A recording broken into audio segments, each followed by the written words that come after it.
Nous allons quitter le monde des matières premières, l'un de mes univers d'investissement préférés, pour le monde de la bière. L'industrie brassicole est généralement considérée comme défensive. Les gens ne s'arrêtent pas de consommer des bières lors des périodes économiques difficiles, bien au contraire. Pour me remercier pour ce travail de recherche que je mets gracieusement à votre disposition, vous pouvez vous abonner à ma chaîne YouTube. N'oubliez pas d'actionner la notification pour ne pas passer à côté d'une idée d'investissement. Aujourd'hui, nous allons faire la connaissance de la société brésilienne Ambev SA, que nous appellerons par la suite tout simplement Ambev. La société est née en juillet 1999, après la fusion de deux des plus vieux producteurs de bière brésiliens, Companhia Cervejaria Brahma, encore appelée Brahma, fondée en 1888, et Companhia Antártica Paulista Indústria Brasileira de Bebidas e Conexos, encore connue sous le nom d'Antarctica, créée en 1885. 25 ans plus tard, Ambev est devenu le troisième brasseur mondial et le cinquième producteur de boissons au monde. Elle opère dans 18 pays du continent américain: Brésil, Canada, Argentine, Bolivie, Chili, Paraguay, Uruguay, Guatemala, le Guatemala qui dessert également le Salvador, le Honduras et le Nicaragua, République dominicaine, Cuba, Panama, la Barbade, Saint-Vincent, la Dominique et Antigua, et elle occupe une position de leader dans les pays figurant en rouge, soit 10 pays. Ambev est le premier producteur de bière et de boissons non alcoolisées en Amérique latine. La société emploie 42 774 personnes dans le monde, dont 25 023 travaillent au Brésil. Ambev possède des parts dans d'autres brasseurs des Amériques. Ambev contrôle 100% de Labatt, le plus grand brasseur canadien. Les bières de marque Labatt sont vendues sous licence aux États-Unis par Labatt USA, qui est une entreprise totalement indépendante de Labatt et d'Ambev. Ambev détient 99,83% du brasseur argentin Quilmes Industrial, alias Quinsa, leader sur le marché argentin avec sa marque de bière Quilmes. Quilmes Industrial domine aussi plus que largement les marchés boliviens, uruguayens et paraguayens grâce à ses filiales locales, résultat d'acquisitions dans le passé. Par contre, la part de marché de la filiale chilienne de Quilmes Industrial n'avoisine que les 10%. Ambev détient une participation majoritaire, 97%, dans Cervecería Nacional Dominicana, le plus important producteur de bière de République dominicaine, connu pour sa marque emblématique Presidente.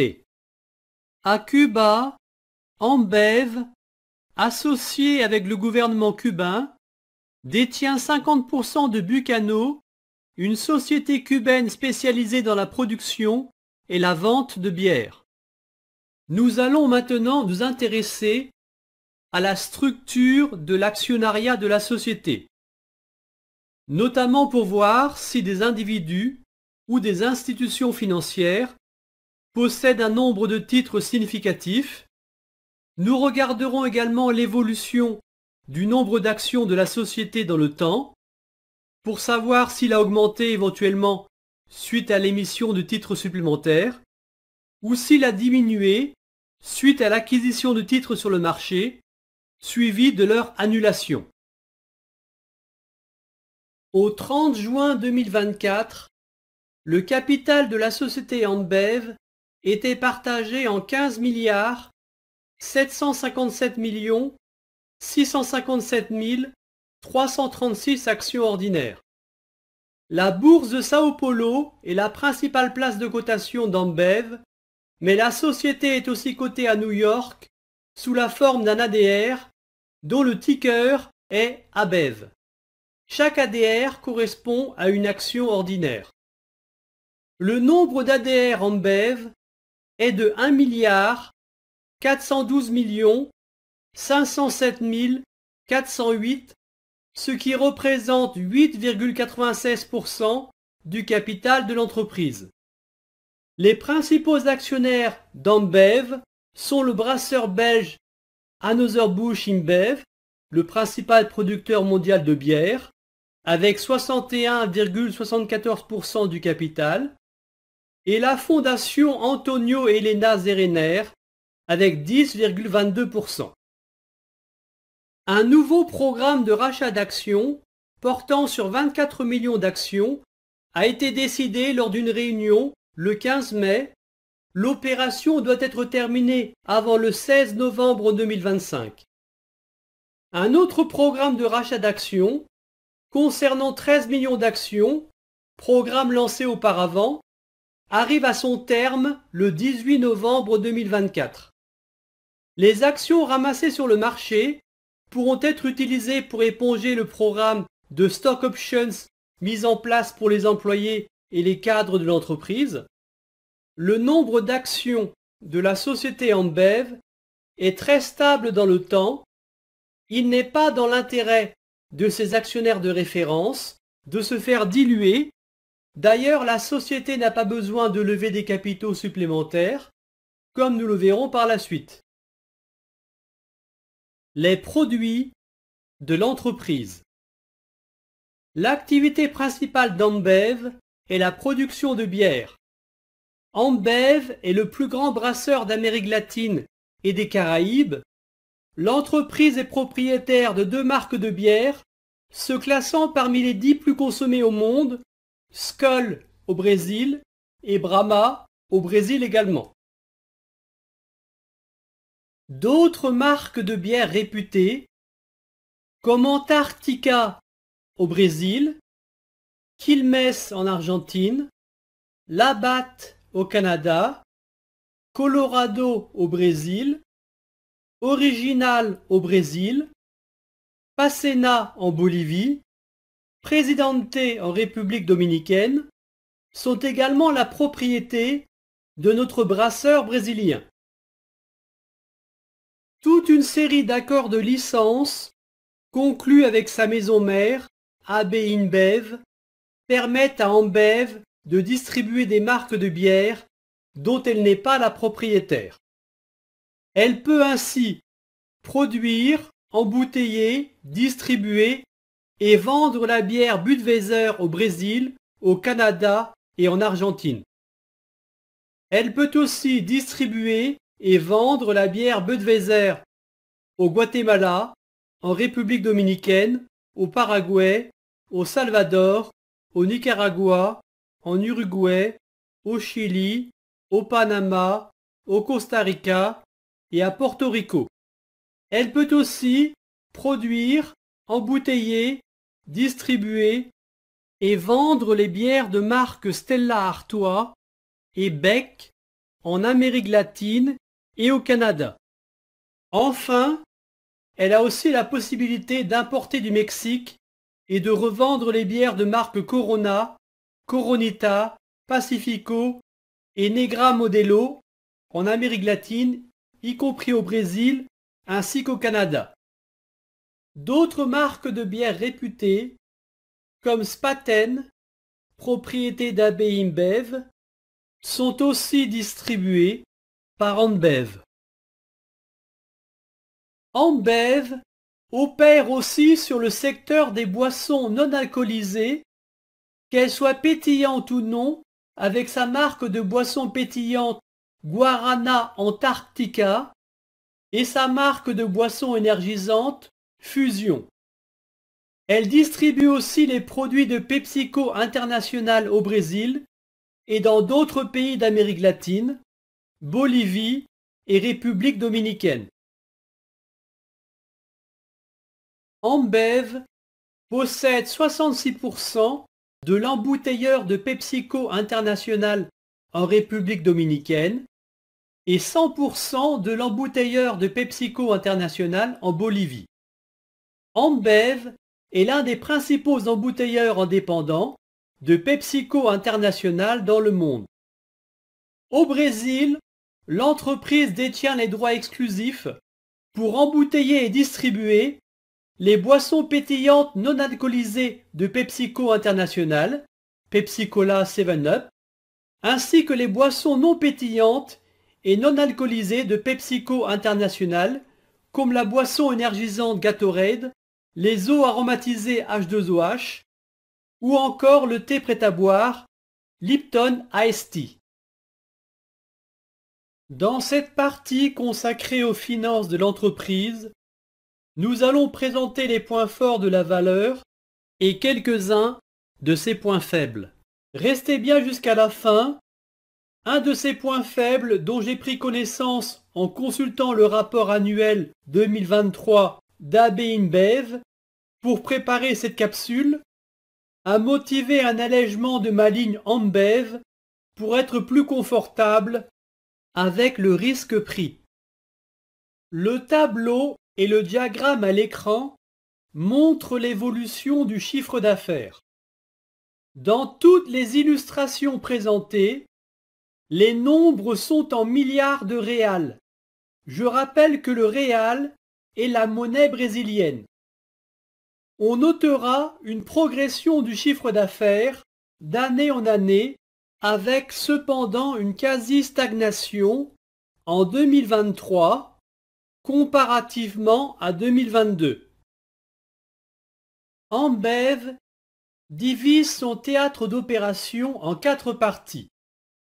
Canada, Amérique centrale et Caraïbes, Brésil et Sud de l'Amérique latine. Le diagramme circulaire à l'écran montre la répartition géographique du chiffre d'affaires avec une subdivision pour le Brésil entre bière et boissons non alcoolisées. Le diagramme circulaire permet de se rendre compte de la place prépondérante du Brésil. Ambev y réalise presque 60% de son chiffre d'affaires. La ventilation du chiffre d'affaires montre que ces 4 dernières années, la seule zone géographique réellement dynamique est le Brésil, que ce soit sur le segment de la bière ou celui des boissons non alcoolisées. Au Canada, sur 4 ans, le chiffre d'affaires croît légèrement, mais l'évolution globale du chiffre d'affaires de notre filiale Labatt, détenue à 100%, je vous le rappelle, n'est pas très encourageante. Concernant le sud de l'Amérique latine, la tendance à l'accroissement du chiffre d'affaires a pris fin en 2023 du fait de la situation économique difficile en Argentine. Le 1er août 2024, les résultats du premier semestre 2024, clos le 30 juin 2024, sont tombés. Comparativement à la même période l'an dernier, le chiffre d'affaires du second trimestre est en légère hausse de 2,3% à 40,32 milliards de réals, tandis que le bénéfice net diminue de 2,5% à 6,25 milliards de réals. La performance commerciale est tirée par le Brésil et la zone Amérique centrale et Caraïbes. Dans cette dernière, c'est notre filiale dominicaine qui voit ses volumes de bières vendus croître fortement. La demande pour les bières Presidente et pour les bières de marque Corona, marque haut de gamme, étant vigoureuse. Le dynamisme observé au Brésil et dans la zone Amérique centrale et Caraïbes fait mieux que compenser le tassement des ventes en Argentine et au Canada. Au Canada, Ambev travaille sur la réduction des coûts pour contrebalancer la baisse des volumes. En Argentine, les volumes totaux ont régressé de plus de 21%, la demande globale des consommateurs ayant été impactée par les pressions inflationnistes, et il n'y a pas grand-chose à faire sur le court terme. Au Brésil, le segment de la bière se porte bien, avec une hausse de 2,9% des ventes. C'est le résultat d'un investissement constant d'Ambev pour promouvoir ses marques ou celles de sa maison mère, AB InBev. La stratégie qu'Ambev met en œuvre au Brésil consiste à allouer prioritairement ses moyens à des marques phares.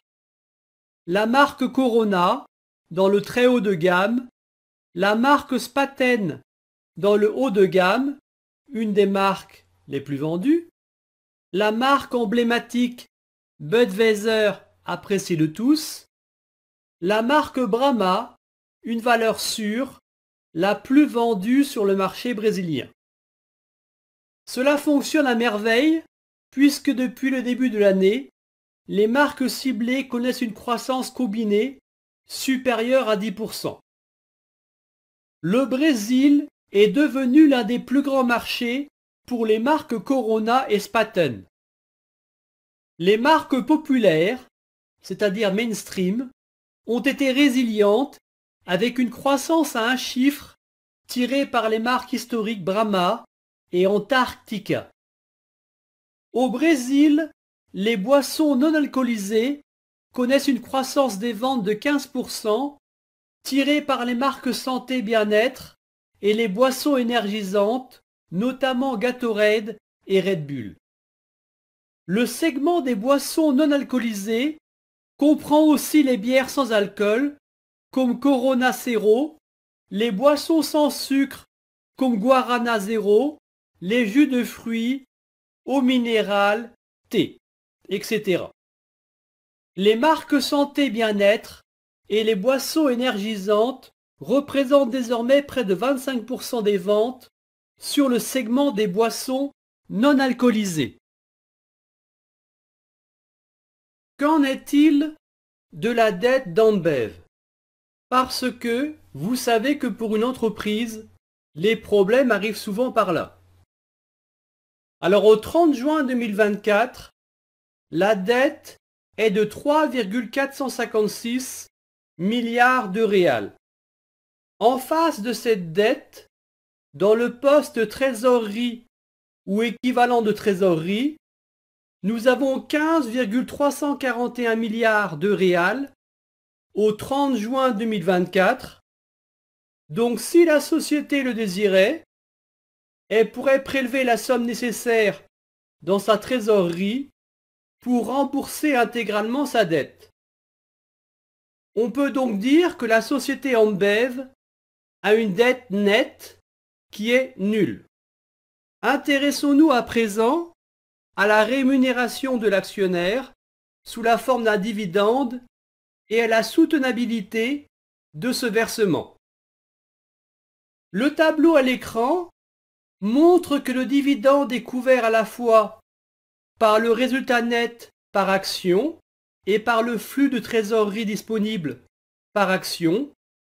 La société ne s'endette donc pas pour payer son dividende. Notons qu'il y a une certaine saisonnalité dans la génération du flux de trésorerie. Il est plus important au second semestre et notamment au quatrième trimestre. Avec un cours de l'action de 13,08 réals, un dividende versé de 0,7302 réals correspond à un rendement brut en dividende de 5,6%.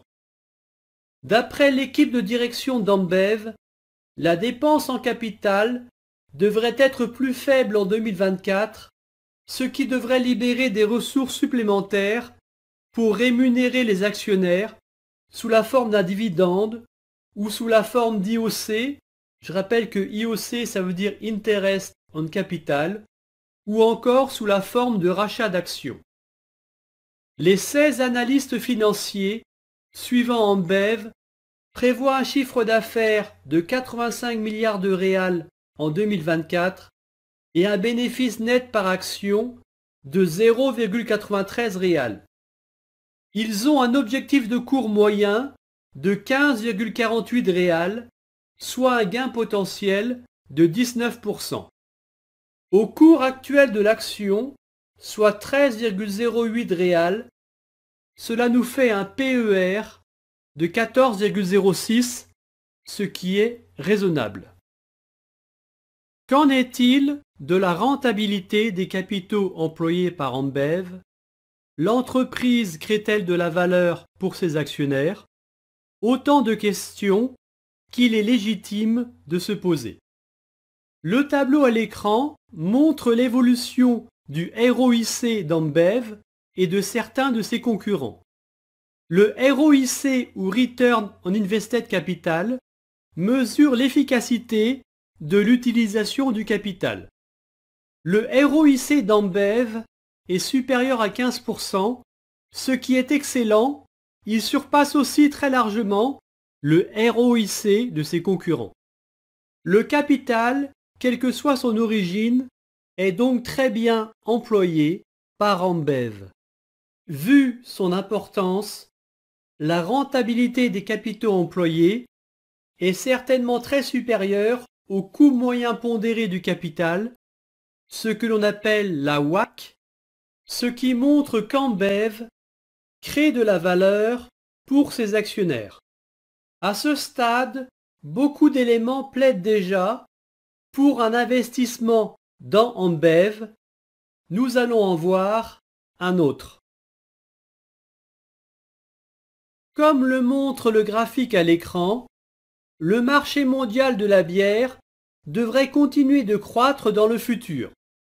En ce qui concerne la dynamique régionale, le marché de la bière en Amérique latine, qui englobe l'Amérique du Sud, les Caraïbes et l'Amérique centrale à l'exclusion du Mexique, devrait croître à un rythme légèrement plus lent que le marché mondial. On notera que l'Amérique latine n'a pas encore atteint le niveau de consommation de bière antérieur à la crise du Covid. Le taux de croissance annuel de la consommation de bière en Amérique latine est estimé à 5,4% sur la période 2023-2027, à comparer au taux de croissance annuel prévisionnel de 5,8% pour le marché mondial. De ce fait, la consommation de bière en Amérique latine ne retrouvera son niveau d'avant le Covid qu'en 2027. Abordons à présent les points négatifs. Ambev est exposé aux variations des devises, aux variations du prix de l'aluminium servant à constituer les canettes, aux variations du prix du sucre, du malt, etc. Pour se soustraire autant que possible à ces contraintes, l'entreprise a mis l'accent sur l'économie circulaire avec le recyclage du verre, des canettes d'aluminium, du PET et sur l'économie des ressources, l'eau notamment, mais aussi l'énergie.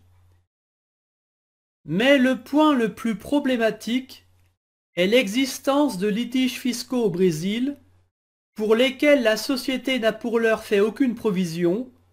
L'entreprise semble confiante dans son bon droit, mais 17,508 milliards de dollars pourraient lui être réclamés, situation au 30 juin 2024, soit 95,8 milliards de réals. Cette épée de Damoclès m'a conduit à diminuer mon exposition en Ambev par 2 pour diminuer le risque, mais je reste investi sur la valeur à hauteur de 0,8% de mon portefeuille global. Passons à présent au suivi des présentations. Rappelons que je suis sorti intégralement des valeurs chinoises il y a quelques semaines. C'est la raison pour laquelle elles ne figurent plus dans le tableau de suivi.